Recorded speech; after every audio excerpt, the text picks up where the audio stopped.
Good day, mates. What's cracking? In today's episode, I will update my custom Lego city that you can see behind me here because I have figured out a new building that I really need for my town, and I would guess everybody needs this for their layout. So stay tuned. Once again, the inspiration for this build will come from the Swedish children's book author Jan Lööf and also illustrator Jan Lööf. And this is a classic tale about the tale of the red apple. And you have this fellow here with his red apple. So what's happening is that he wants to have a fruit. He goes to Olsson's Frukt, which is the fruit shop.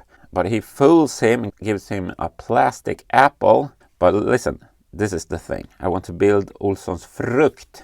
Let's find a space for it. This is the space, which is based on this IKEA Bygglek lids that I have. It's super empty here. It's behind the main downtown area. So I think it would be cool to have some buildings that kind of like sticks up behind here to give a more town feeling. I've already placed some stuff here just to mark out where this fruit shop will be. So I already pre-built this and I dismantled it just to show you how to put it together. First off, we have a base, double the plates just to make it a bit sturdy because it will actually be sticking out over an empty space from the big lids, so that needs to be kind of sturdy. And this is where I will place the white door that you have back there, the back door. It's going to be a door in my design, but that's some sort of a shed, I guess. But that's just to get some extra space in here where I can put some fruit inside of the door. And I have some nice plants in here. This is, of course, the desk where you have the cashier. So she is called Mrs. Olsson, so she will be standing there. And I couldn't find the black suit. I'm supposed to have a black suit somewhere that has stripes, so I need to use this blue one instead. Of course, I would need some sort of a wall, so let's just pop this in right here. What you can see now is that this creates a space behind here where I can put some cherries. Pop them in like so. Behind here I will put in some nice apples because apples are the main thing in this story, and as you can see these are also plastic. I wonder if they're made of the same kind of stuff that the bodies of minifigs are. That would make them kind of cannibals, I guess. Outside we will have this little flower arrangement so that you get the feel of a small garden, and then that will have this fence that will be going over there. Just some snot bricks behind there holding that together. It will be nice with a door, so that will go down there. And if you want to, you can donate to the channel via the thanks button here, so I can buy even more Lego and build even more awesome stuff. Thank you. For the back wall here, we will put in this sign here where you get the prices for some of the produce. So that will be behind here. Put in this lovely window, matches the illustration. And then back here we will have another of these crates up here built into the wall just to save some space. And on top of that we will have the front facade and side wall.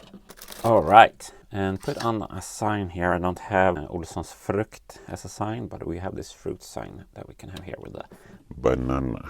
For the water spout, I just used one of these lightsaber blades in gray, whatever color, and put them together like that, so it goes that way but also that way with the studs. So that goes in here, put that around. Back here we need to put this part in. I'm going to show you the interior now. In the original illustration the desk is on this side, but it makes no sense because the door is over there, so that's cheating with the drawing. I put it on this side instead. So I think this looks super cozy and pretty crowded with the vegetables and flowers and that kind of good stuff. Let's put it on the roof. Most of the roofs in my downtown area are black, so this is basically all I have left of my black slopes. But that goes on top of here. And then this is, of course, the chimney. Just a simple solution. I think it looks super clean. Great success. I think that's quite similar to the original. Maybe the door could have been in tan, but I simply don't have it right now. Let's pop it in its place. And as you can see, it truly is just an open backside there where I ripped all of the insides out of those buildings. So this will be a nice way to cover that up. And also a good thing with this little garden area here was that this roof is pointing out a bit, so I couldn't have anything flat against this building. And also, of course, I have those stairs there that are a bit in the way for a door or something. Here's a closer look. The only downside is that you don't actually have a good view from it naturally when you're inside my Lego room. But still, I think this turned out really well, and it's going to be fun to work on the little town square that's going to be here. And I'm going to add more buildings, a bit like an L shape. That will be going like so. So that's really something I'm looking forward to. And if you just look at it like this, kind of like have a little drone footage of how we go behind here, I think that's going to look super realistic and nice. Well, cartoony realistic, that's what I'm striving for. And if we walk around like this, we can see that building behind here. So the fact that it's a bit of a smaller house also helps to sell the illusion of this being further away compared to these buildings. Oh man, I really like the depth that creates, and also just a basic trick to work with different angles to create some more interesting shapes. And I'm a bit struggling with this video because I still have that terrible cold that won't leave my body. With that said, make sure to stay out of the nonsense, stay awesome, and please subscribe.